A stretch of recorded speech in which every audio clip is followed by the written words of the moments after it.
అందరికీ నమస్కారం. జై దుర్గా భవాని.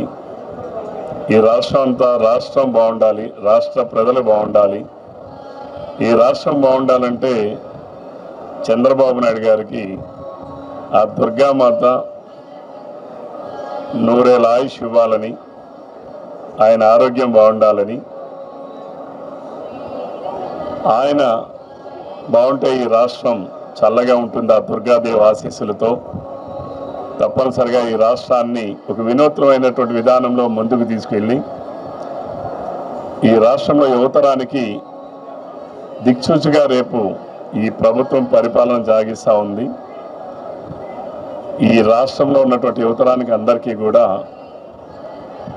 ఒక నవశకానికి నాంది పలికినటువంటి కాలం ఇది. ఆ నవశకాన్ని ఇది చంద్రబాబు నాయుడు గారి శకానిగా ముందుకు తీసుకెళ్ళి ఆశీర్వదించాలని చెప్పి నేను ఆ దుర్గమ్మ తల్లిని వేడుకున్నాను. అలానే రాష్ట్రంలో ప్రజలందరూ ఆయుర ఆరోగ్య అష్టైశ్వర్యాలతో ఉండాలని, ప్రతి ఒక్కరూ చంద్రబాబు నాయుడు గారు చేసిన కృషిలో భాగస్వాములు కావాలని, ప్రతి ఒక్కరికి ఆ ఆలోచన ఇవ్వాలని ఆ దుర్గా భవాన్ని వేడుకొని వచ్చాను. మరి ఈరోజు అందరికీ ఆ ఆశీస్సులు ఉండాలని చెప్పి కోరుతూ సెలవు తీసుకుంటున్నాను. Thank you.